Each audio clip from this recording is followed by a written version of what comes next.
Jai Hind. Good morning, students. I'm Seema Madan, and I'm taking this lecture on behalf of IGNOU Study Center 2281, Nirman Campus, Sunam.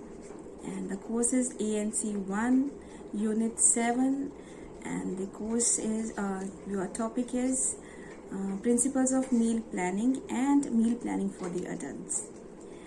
कल मैंने आपको principles बताए थे, क्या क्या principles थे कि आपको फूड एडिक्वेसी देखनी है, न्यूट्रिशनल एडिक्वेसी देखनी है, food acceptance, food availability, economical consideration करना है, आपको स्टाइटी देखना है और वैरायटी होना चाहिए, मील फ्रीक्वेंसी, मील पैटर्न आपके अकॉर्डिंग होना चाहिए और these are the main points which you have to take into consideration while planning for a meal for any individual. ठीक है ना, जो चाहे वो आपका बच्चा है चाहे अडल्ट है। तो आज हम करेंगे meal planning for the adult. तो जैसे भी मैं आगे भी करती हूँ, आपको एक ब्रीफ देती हूँ। अडल्ट की मील प्लानिंग में सबसे पहले क्या फैक्टर्स हैं जो अफेक्ट करते हैं हमारी मील प्लानिंग में। तो मेन फैक्टर्स जो मैंने कल आपको किए थे उनके अलावा क्या हैं।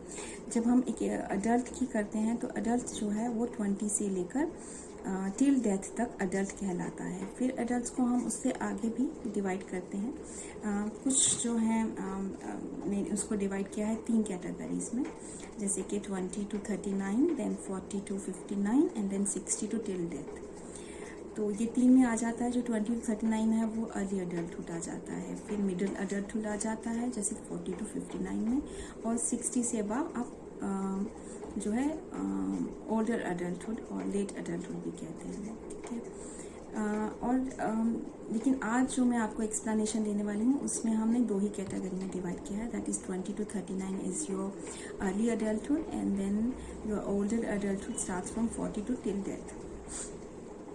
अब अडल्टहुड में क्या है कि आपकी ग्रोथ 20 साल तक आपकी हो चुकी होती है, तो अब सिर्फ मेंटेनेंस के लिए आपको न्यूट्रिएंट्स चाहिए होते हैं। जैसे कि 20 ईयर्स तक आपको ग्रोथ और मेंटेनेंस के लिए आपको अपनी न्यूट्रिएंट्स की रिक्वायरमेंट होती है, लेकिन आफ्टर 20 ईयर्स आपकी ग्रोथ पूरी हो चुकी होती है, तो उसके बाद आपको अपने सारे फंक्शंस के लिए बॉडी के मेंटेनेंस की रिक्वायरमेंट होती है। ठीक है, अब अर्ली अडल्टहुड में जो है आपकी फंक्शनिंग नॉर्मल हो रही होती है, आपकी मेंटेनेंस नॉर्मल है। जैसे कि आपके टिश्यूज रप्चर होते रहते हैं, सेल्स रप्चर होते रहते हैं, उनके अगेंस्ट दूसरे सेल्स अपनी जगह लेते रहते हैं, नए सेल्स बनते रहते हैं। पर जब हम ओल्डर अडल्टहुड को कंसिडर करते हैं तो उसमें क्या होता है कि आपके सेल्स रप्चर होते रहते हैं, तो लेकिन उतनी ही मात्रा में सेल्स नहीं रिप्लेस होते। तो ये एक मेन जो है ओल्ड एज में कमी आनी शुरू होती है। ठीक है, इसके अलावा क्या फिजिकल चेंजेस हैं जो हमारी बॉडी में आते हैं। पहला फिजिकल चेंज जो है हमारा किडनी फंक्शन में आता है। किडनी में क्या है, सेल जो है वो कम होने लगते हैं जैसे जैसे हमारी एज बढ़ती है, तो जो किडनी है वो अपना फंक्शन उसका रिड्यूस हो जाता है। उससे क्या होता है कि जो हमारा वेस्ट निकलता है as a form of urine, वो बहुत इफेक्टिवली नहीं आउट होता। यूरिन एक वेस्ट है, वो बिल्कुल आपका जो जितना भी आपका बॉडी का वेस्ट है या तो यूरिन में आउट होता है या फिर आपकी पॉटी में दैट इज फेसेस में आउट होता है। तो किडनी क्या है, वो यूरिन निकालती है, जो वो फंक्शन करती है, तो उसमें जो वेस्ट है वो यूरिन की फॉर्म में निकलता है, तो वो इफेक्टिवली नहीं निकलता। ऐसे ही आपका डाइजेस्टिव सिस्टम है। डाइजेस्टिव सिस्टम में क्या होता है, डाइजेस्टिव ट्रैक्ट फंक्शन में क्या होता है आपके कि आप जब भी आप खाना खाते हो आप टेस्ट लेते हो, तो जैसे जैसे एज ग्रो होती है वो टेस्ट बड्स कमते जाते हैं, आपका स्लाइवा रिड्यूस होता जाता है। अब स्लाइवा रिड्यूस होगा तो आपको स्वेलो करने में डिफिकल्ट होने लगेगी। एज ग्रो करती है, दांत टूटने लगते हैं, दांत कम होने लगते हैं। फिर आपका जो डाइजेशन की प्रोसेस में आपको एसिडिक जो एसिड्स चाहिए, जूसेस चाहिए, वो कमते रहते हैं।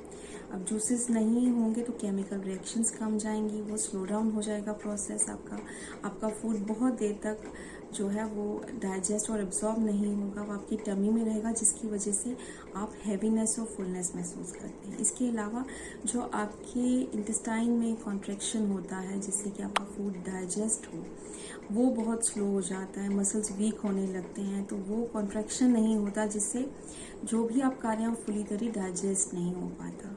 तो उसमें क्या होता है कि आपकी जो वेस्ट है वो ज़्यादा बनता है और आपको कॉन्स्टिपेशन ज़्यादा होने लगती है।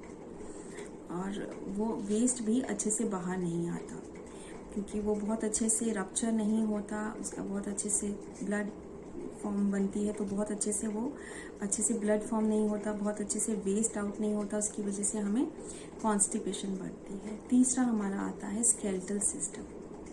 अब स्केलेटल सिस्टम में क्या होता है कि हमारी जो बोन्स हैं, जैसे जैसे एज बढ़ती है बोन्स थिन होने लगती हैं। जैसे कि स्पेशली लेडीज़ के केस में क्या होता है कि जैसे उनका एज है 45 to 55 में उनको मीनोपॉज हो जाता है। मीनोपॉज होने के बाद उनका कैल्शियम बनना कम हो जाता है, कम होता जाता है कम। तो कैल्शियम और phosphorus is the main source, ये वाले मिनरल्स मेन हैं आपकी बोन्स की बनने के लिए। तो जब ये कम होने लगेगा तो बोन्स जो है वो बहुत थिन होने लगती हैं। स्पेशली लेडीज़ में क्या है, एक डिजीज़ जो बहुत कॉमन है, ऑस्टियोपोरोसिस। तो ये एक मेन प्रॉब्लम आती है। लेकिन एज आई टोल्ड यू कि ये पर्सन टू पर्सन वेरी करता है। कुछ पर्सन टिल 80 बिल्कुल एक्टिव होते हैं, उनके सारे बॉडी फंक्शन पूरी तरह काम कर रहे होते हैं, और कुछ लोगों की 40s में ही जो है बॉडी के बहुत सारे फंक्शंस स्लो डाउन हो जाते हैं। तो ये एक पर्सन टू दूसरे पर्सन बहुत वेरी करता है। Even osteoporosis is common, but ऐसा नहीं कि सभी लेडीज़ को ऑस्टियोपोरोसिस हो रहा है। ठीक है, तो इसका एक और वे आउट है कि कैल्शियम की कमी जैसे ही मीनोपॉज होता है तो लोग डॉक्टर्स आपको रिकमेंड करते हैं कि आप एज ए मेडिसिन कैल्शियम अपनी डाइट में ऐड करें, या आप कैल्शियम रिच फूड खाएं, या फिर आप एक टेबलेट्स लेना शुरू कर देते हैं कि आपको बिल्कुल भी कैल्शियम की कमी ना रहे, इसकी वजह से आपको विद एज ऑस्टियोपोरोसिस ना हो। तो ये एक नॉलेज है जहाँ जहाँ हमें ऐड करना होता है। तो जब भी हमें जैसे हमने आज एडल्ट्स के लिए मील प्लानिंग करनी है, तो हमें ये चीज़ों की नॉलेज होनी ज़रूरी है कि क्या विद एज क्या चीज़ें हैं जो एडल्ट्स फेस करते हैं, तो उनकी डाइट में हमें क्या क्या चीज़ों पे ध्यान देना है। तो उनके जैसे फिजिकल फंक्शंस में बहुत सारी चेंजेस आती हैं, तो हमें ये माइंड में रखकर उनका मील प्लान करना है। अब आते हैं हम मेन पॉइंट पे, that is your recommended dietary intake. अब क्या है कि बहुत सारी वेरिएशन है एक इंडिविजुअल टू दूसरे इंडिविजुअल। तो जब हम एक डाइटरी प्लान एक ICMR से 1990 में बना कि एवरेज हमें कितना एनर्जी चाहिए, कितना प्रोटीन चाहिए, तो फिर इसमें हमने क्या किया, एक रेफरेंस मैन और एक रेफरेंस वुमेन लिया, जिसे हम कहते हैं कि एवरेज हम एक ले लेते हैं, जिससे जो हर इंसान जो अपनी एनर्जी और प्रोटीन चेक करना चाहता है, तो जितना डिविएट करता है उसको वो अपनी कैलकुलेट कर लेता है। तो हमने एक रेफरेंस मैन लिया। जो रेफरेंस मैन है वो कैसे है कि हमने एक 20 से 20 to 39 की एज में एक मेल लिया जो कि 60 kg का है, और वो एक मेल है, और उसकी एक्टिविटी लेवल क्या है कि वो सेडेंट्री या मॉडरेट काम करता है। वो 8 घंटे के लिए अपने ऑफिस जाता है, जिसमें वो सेडेंट्री या मॉडरेट काम करता है। सेडेंट्री मीन्स कि बहुत सिटिंग जॉब है आपकी, आप क्लरिकल पोस्ट में अकाउंटेंट हैं या टीचर हैं, आप बैठ कर अपने 8 घंटे निकालते हैं। या फिर मॉडरेटली कि आप एक पोस्टमैन हैं, आप थोड़ा बहुत लोगों को चिट्ठियाँ देकर आए, आपके हैंड मूवमेंट्स हैं, लेकिन बहुत ज़्यादा आपको हार्ड वर्क नहीं करना है। फिर 8 घंटे के बाद आप घर आते हैं, फिर आप 4 घंटे बैठते हैं, 2 घंटे आप थोड़ा विग्रस काम करते हैं, जैसे कि आप वॉकिंग करने जाते हैं, और 8 घंटे की आप नींद लेते हैं। That is your reference man, जिसकी हम इस मैन के अकॉर्डिंगली हमने इस मैन को कितनी एनर्जी, कितना प्रोटीन और कितना कैल्शियम, कितना आयरन, कितना उसको फोलिक एसिड, ये हम उसका एक प्लान कर लेते हैं। तो जब भी हमने एक रिकमेंडेड डाइटरी इनटेक बनाना है, तो उसमें हमने क्या मेन पॉइंट रखना है, एज, आपका सेक्स, ठीक है, मेल और फीमेल दोनों का अलग अलग बनेगा रिकमेंडेड डाइटरी इनटेक, और फिर आपका आता है साइज, जिसमें हम वेट कंसिडर करते हैं, और आपका एक्टिविटी लेवल। तो ये मैंने आपको बता दिया रेफरेंस मैन का। ऐसे ही हम एक रेफरेंस वुमेन लेते हैं। रेफरेंस वुमेन हमने ली एवरेज 50 kg की, जिसकी उम्र 20 से 39 साल है, जैसे कि 20 to 39 एज लिया, 50 kg वेट लिया, फीमेल थी, और दूसरा उसका वो भी एक हाउसवाइफ है जो 8 घंटे जो है एक सेडेंट्री या मॉडरेट वर्क करती है, फिर 8 घंटे वो सोती है, 4 घंटे वो बैठती है, 2 घंटे वो हाउस होल्ड का ही कोई बहुत विगरस काम करती है या वॉकिंग करती है, ठीक है। तो इस तरह से हमने एक रेफरेंस मैन और एक रेफरेंस वुमेन ले लिया।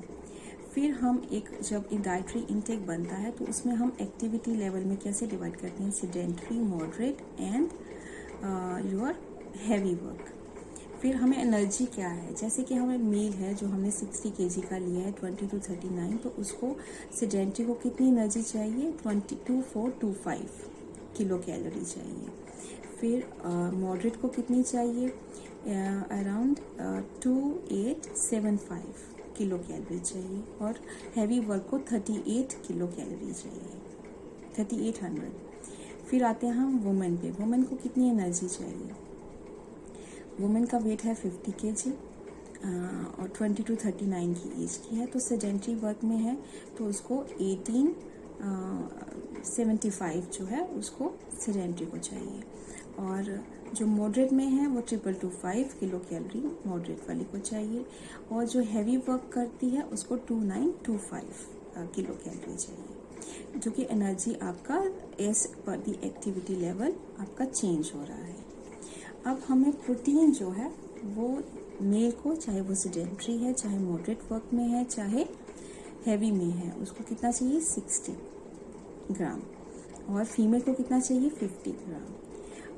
अब जो आपका एनर्जी है और आपका विटामिन बी है, बी में क्या आता है, थायामिन, राइबोफ्लेविन और नायासिन, ये जो है चेंज होते रहते हैं, ठीक है, as per your activity level.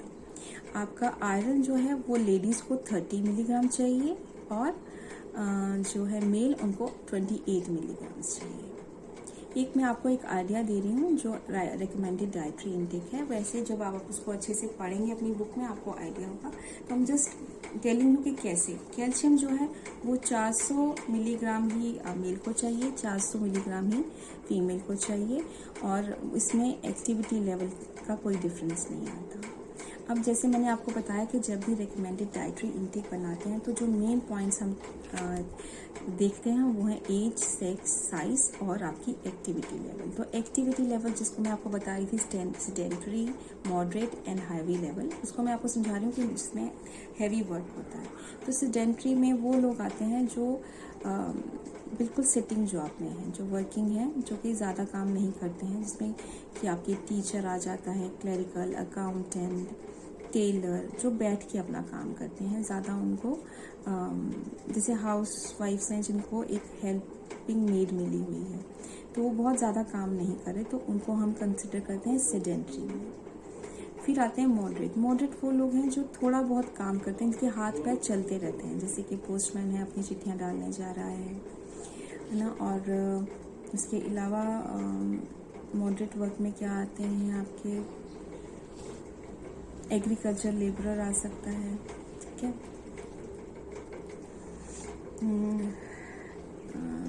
Agriculture labour आ गया। हाउसवाइफ जिनके पास मेड नहीं होती वो हो जाती हैं, सर्वेंट्स हो जाते हैं, फिशरमैन होते हैं। फिर आ जाता है हैवी वर्क करने वाले। हैवी वर्क करने वाले जैसे कि रिक्शा पुलर्स हैं, जो बहुत मेहनत करते हैं, लोगों को खींचने का काम है। कुली बहुत सारा सामान उठाते हैं।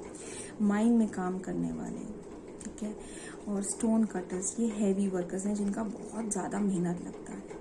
तो इनको एज़ कम्पेयर टू मॉडरेट और सेडेंटरी बहुत ज़्यादा एनर्जी चाहिए होती है। अब क्या हमें एनर्जी सिर्फ इन्हीं 3 चीज़ों से के अकॉर्डिंग ही हम डिसाइड करते हैं कि कुछ और एक्टिव और भी मैटर करता है। जैसे कि हम सो रहे हैं तो तब हमें एनर्जी की ज़रूरत है कि नहीं, एक बहुत इंपॉर्टेंट क्वेश्चन है। हमारी बॉडी बहुत सारे फंक्शंस करती है। जब हम सो भी रहे होते हैं तब भी हमारी हार्ट बीट रेगुलेट रहती है, अपना एक टाइम पे 60 to 100 टाइम बीट करती है 1 मिनट में। हमारा टेम्परेचर एक रेगुलेट रहता है, 37 डिग्री सेल्सियस रहता है। केमिकल रिएक्शंस होते रहते हैं, सेल्स टूटे रहते हैं, रप्चर होते रहते हैं, नए बनते रहते हैं। हम खाना खा के सो जाते हैं, डाइजेशन प्रोसेस चलता रहता है। तो बहुत सारे कॉन्ट्रैक्शन ऑफ लंग्स होता है, एक्सपेंशन ऑफ लंग्स होता है, कॉन्ट्रैक्शन ऑफ मसल्स होता है। बहुत सारे फंक्शंस हमारी बॉडी जब हम सो भी रहे हैं तो कर रही है, तो उसे हम क्या कहते हैं, बेसल मेटाबॉलिज्म, ठीक है। तो जिससे हम जो है रेट ऑफ एनर्जी जो हमारी हम यूज़ करते हैं उसे काउंट करते हैं, उसे हम क्या कहते हैं, बेसल मेटाबॉलिक रेट। तो जब हम जब हम टोटल एनर्जी हम आपकी कैलकुलेट करते हैं तो उसमें आपकी जो आप एक्टिविटी कर रहे हैं उसका प्लस आपका बेसल मेटाबॉलिक रेट क्या है उसको प्लस करके आपको टोटल एनर्जी रिक्वायरमेंट निकाली जाती है। अब जो बीएमआर है वो भी पर्सन टू पर्सन वेरी करता है। किसी का जैसे कि दो मेन होते हैं कि भी आप ग्रोथ में हैं, जैसे कि बच्चा ग्रो कर रहा है, प्रेग्नेंट लेडी है, आप स्ट्रेस में हैं, आप फीवर है, आपको ज़्यादा बीएमआर की ज़रूरत है। आपने फास्ट रखा हुआ है, स्टार्वेशन में है तो आपका बीएमआर लो रिक्वायर्ड है। तो ये भी वेरी करता है पर्सन टू पर्सन। जैसे कि मेल को ज़्यादा बीएमआर चाहिए फीमेल के अकॉर्डिंग, क्योंकि उनके मसल्स ज़्यादा एक्टिव होते हैं। इसके बाद हम आते हैं कि हमने क्या डिस्कस करना था कि आपका एक्टिविटी लेवल हमने कर लिया, फिर हम आते हैं आपके साइज़ पे। ठीक है, तो जैसे कि आपको पता है कि मेल का वेट ज़्यादा होता है और फीमेल का वेट कम होता है, और मेल की जो है मसल्स भी ज़्यादा एक्टिव होते हैं एज़ कम्पेयर टू वुमेन। तो एनर्जी जैसे हमने एक्टिविटी लेवल बता दिया, उसके अलावा जो प्रोटीन है हमारी बॉडी में वो हमें एज अकॉर्डिंग टू हमारे वेट चाहिए होता है। ठीक है, और एनर्जी जो है हमें जैसे मैंने बताया था बीएमआर में कि मेल्स का मसल ज़्यादा होते हैं, इसलिए एनर्जी मेल को ज़्यादा चाहिए होती है as compare to women. Women को कम एनर्जी चाहिए होती है as compare to male. Protein की रिक्वायरमेंट जितना वेट है, जैसे कि आपका 60 kg वेट है तो आपको 60 कैलोरी चाहिए, तो आपको 60 ग्राम चाहिए। और अगर आप लेडी का वेट 50 है तो उसको 50 ग्राम प्रोटीन चाहिए। आयरन जो है लेडीज़ को मेंस्ट्रुएशन आता है तो मंथली मेंस्ट्रुएशन में उनको आयरन की कमी होती है, तो आयरन जो है लेडी को ज़्यादा रिक्वायर्ड होता है, दैट इज़ 30 मिलीग्राम। और जो है मेल्स उनको 28 mg चाहिए होता है। फिर हम आते हैं नेक्स्ट कि आपका एज जो है वो कैसे मैटर करता है। अब हम लोगों ने जैसे हमने अडल्ट के लिए प्लान करना है तो हमने एज के अकॉर्डिंग इसका काउंटिंग कर दिया है। 20 to 39 जो है उसमें आपको 100% आपको एनर्जी चाहिए। पर जैसे जैसे आपकी एज बढ़ती जाती है, जैसे कि आप 40 to 49 में आपको 95% चाहिए, 50 to 59 में आपको 90% चाहिए, फिर 60 to 69 में आपको 70% चाहिए ना, 80% चाहिए, फिर 70 to 79 में आपको 70% चाहिए। ठीक है, उसको फिर हम कैलकुलेट कैसे करते हैं कि आपको जैसे कि 2425 चाहिए डिवाइड बाय 100 इंटू, जैसे कि आप 60 की एज में है तो इंटू 80, तो आपको 1940 जो है किलो कैलोरी एनर्जी चाहिए। एनर्जी हम ऐसे अपना, जैसे आपका एज बढ़ता है तो आपकी एनर्जी रिक्वायरमेंट कम की जाती है। ठीक है, ये एक पॉइंट है कि एज जो है वो बहुत इम्पॉर्टेंट है। जैसे एज बढ़ेगा अडल्ट एज में स्पेशली, तो आपका एनर्जी रिक्वायरमेंट कमता जाता है। बाकी प्रोटीन और अदर रिक्वायरमेंट्स जो हैं वो वैसे ही रहती हैं। और एक कैल्शियम है जो एज के साथ कमता है, जो कि आप अपनी डाइट, कैल्शियम डाइट बढ़ा सकते हैं या फिर एक टेबलेट्स ले सकते हैं। ठीक है, बाकी आपको उतनी सेम अमाउंट में रिक्वायर्ड होता है। अब हम करेंगे मील प्लानिंग। मील प्लानिंग कैसे करते हैं कि एक अडल्ट के लिए कर रहे हैं, तो जैसे मैंने कल कुछ पॉइंट्स आपको बताए थे, जो फोकल पॉइंट्स थे कि आपको अपने माइंड में रखने हैं कि फूड एक्सेप्टेबल होना चाहिए, फूड अवेलेबल होना चाहिए, आपने इकोनॉमी को माइंड में रखना है कि आपकी कितना, आप कौन से लो इकोनॉमिक ग्रुप को हैं या मिडिल ग्रुप का है या हायर ग्रुप से है, और न्यूट्रिशनल एडिक्वेसी देखनी है। ठीक है ना, कि सारे न्यूट्रिशन आपको अवेलेबल हों, तीनों ग्रुप्स के फूड ग्रुप्स आपको अवेलेबल हों। तो उसमें क्या मेन चीज़ें हमें याद रखनी है कि हम किसको, whom are we planning for, किसके लिए हम अपना डाइट प्लान कर रहे हैं, वो मेल है या फीमेल है, किस एज ग्रुप का है, यंग है कि ओल्ड एडल्ट है ना, किस इनकम ग्रुप का है वो, कौन सी एक्टिविटी लेवल कर रहा है, सेडेंटरी, मॉडरेट या हैवी वर्कर है। ठीक है, उसके बाद आता है कि क्या न्यूट्रिएंट्स हमने उस इंसान को देने हैं। अब न्यूट्रिएंट्स में जैसे मैंने आपको बताया था कि 3 हम फूड ग्रुप्स में डिवाइड करते हैं। पहला आ जाता है आपका एनर्जी गिविंग फूड ग्रुप, तो जिसमें वो आते हैं cereal, millets, root and tubers, फिर आपका आ जाता है fat and oil, and then आ जाता है शुगर एंड जैगरी। फिर दूसरा ग्रुप आपका आ जाता है बिल्डिंग, बॉडी बिल्डिंग वाला, दैट इज़ प्रोटीन। तो किस किस से मिलता है? मिल्क एंड मिल्क प्रोडक्ट से, एग से, मीट, पोल्ट्री, फिश से, पल्सेस से, ठीक है। तो फिर जिस ग्रुप से आप बिलोंग करते हैं वो आप मिडिल इनकम से, तो जो आप अफोर्ड कर सकते हैं वैसे आप फूड चूज़ करते हैं। फिर थर्ड आपका आ जाता है प्रोटेक्टिव और रेगुलेटरी फंक्शंस करने वाले विटामिन एंड मिनरल्स। तो इसमें हम लोग क्या आता है कि आपकी green leafy vegetable, yellow orange vegetable, other vegetable, citrus fruits, yellow orange fruits, other fruits, तो ये भी आपको तीनों माइंड में रखने हैं। क्या इनमें एक्सेप्टेड है फूड, कौन सा अवेलेबल है, कौन से इनकम ग्रुप को प्रोवाइड करना है, तो कौन से फूड्स हम प्रोवाइड कर सकते हैं, ठीक है। फिर हम विच फूड टू सिलेक्ट, हम कैसे फूड सिलेक्ट करेंगे, है ना।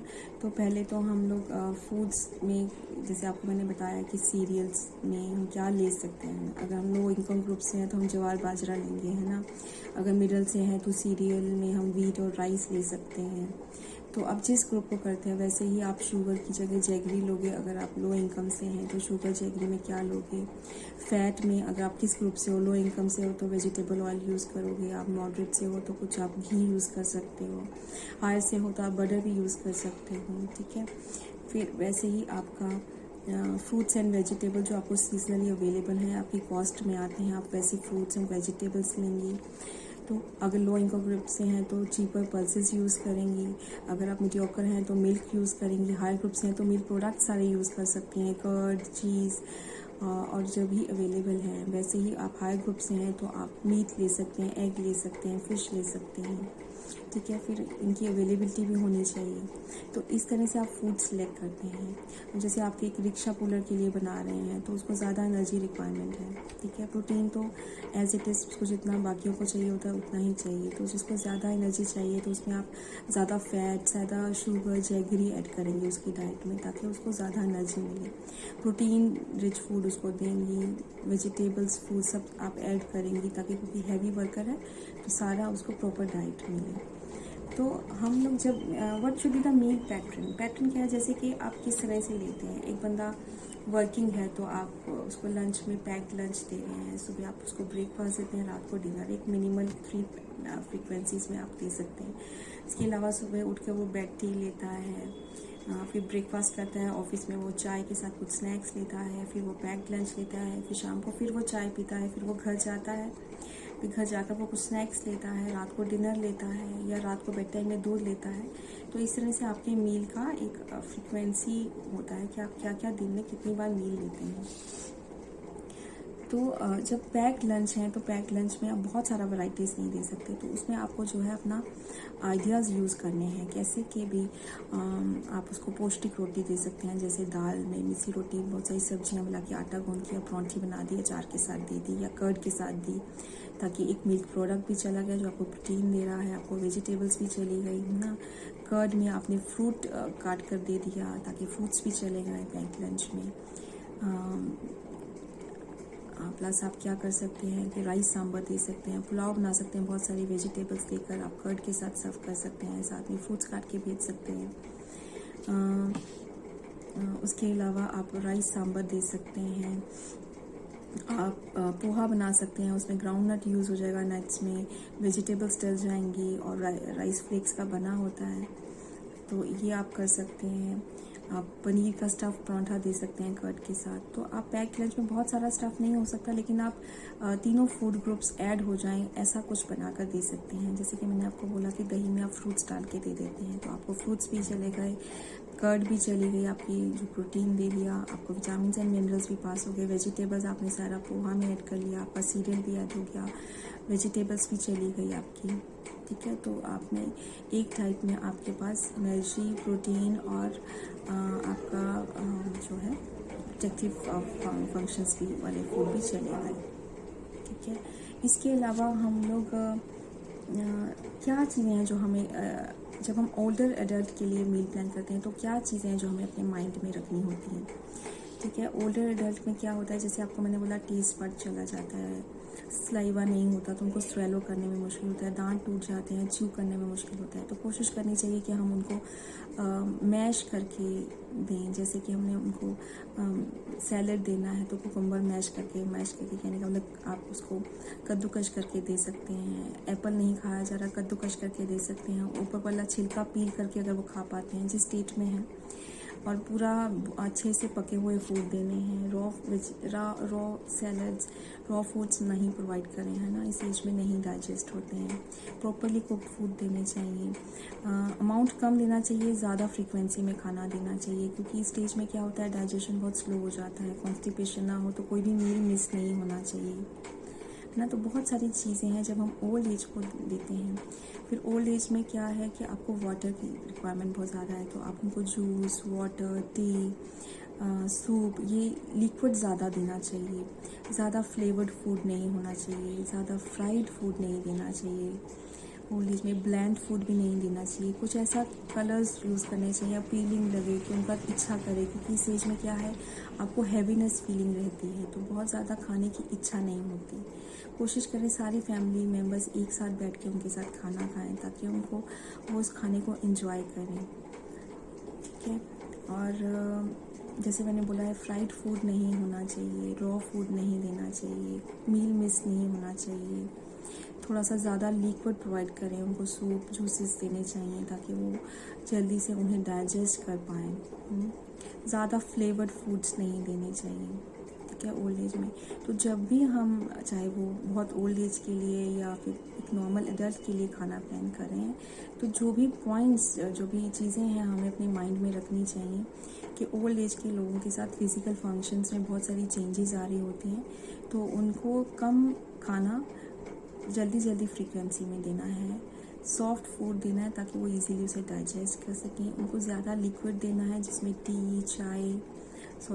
मिल्क, जूसेस, फ्रूट जूसेस आ गए, और सूप्स आ जाते हैं जो कि वो इजीली डाइजेस्ट कर सकते हैं, और एक वैरायटी हो जाती है। खाने में बहुत सारी वैरायटी ऐड करो, ताकि बहुत सारा अपीलिंग होना चाहिए। कलर्स ऐसे यूज़ करो कि उनकी इच्छा हो खाने की, जो वो उनकी एक अंदर की हैवीनेस की वजह से उनको जो इनकी नीड फॉर ईटिंग है वो बढ़ती जाए, ठीक है। एक बार जो भी मैंने आज कवर किया है उसको मैं दोबारा से आपको बताती हूँ कि आज हमने जो है मील प्लान किया है एडल्ट के लिए। तो जो चीज़ें हैं वो ज़रूरी हैं। फिज़िकल चेंजेस आती हैं, जैसे कि किडनी फंक्शंस में आती हैं, फिर आपके डाइजेस्टिव ट्रैक्ट में आती हैं, और तीसरा जो है स्केलेटल सिस्टम में आती हैं। और उसके बाद जब हम रिकमेंडेड डाइटरी इनटेक देखते हैं, तो रिकमेंडेड डाइटरी इनटेक में जो मेन चीज़ें हैं वो हम एक रेफरेंस मैन और वुमन लेते हैं, जिसमें मेन चीज़ हमें क्या देखते हैं कि जब भी आप किसी का डाइटरी इनटेक बनता है तो उसकी एज, सेक्स, साइज़ और एक्टिविटी लेवल आता है। तो एक्टिविटी लेवल हम कैसे डिवाइड करते हैं, सेडेंट्री, मॉडरेट और हैवी वर्कर्स के अकॉर्डिंग। तो एक्टिविटी लेवल में आपको जैसे मैंने बताया कि जो बिल्कुल उनका बॉडी बहुत सिटिंग जॉब्स हैं तो वो सेडेंट्री में आएंगी। जिनका हैंड मूवमेंट्स चल रहा है वो मॉडरेट में आएंगे। हैवी में जो बहुत ही भारी काम कर रहे हैं, जैसे कि कुली, माइन वर्कर्स और रिक्शा पुलर्स आते हैं, तो जो बहुत हैवी वर्क करते हैं। सेक्स में हम मेल और फीमेल दोनों को अलग से लेते हैं। दोनों का बॉडी स्ट्रक्चर डिफरेंट होता है, वेट डिफरेंट होता है, उनके मसल्स जो हैं मेल्स के ज़्यादा एक्टिव होते हैं एज़ कम्पेयर टू फीमेल। तो इनका अलग अलग डाइटरी इंटेक बनता है।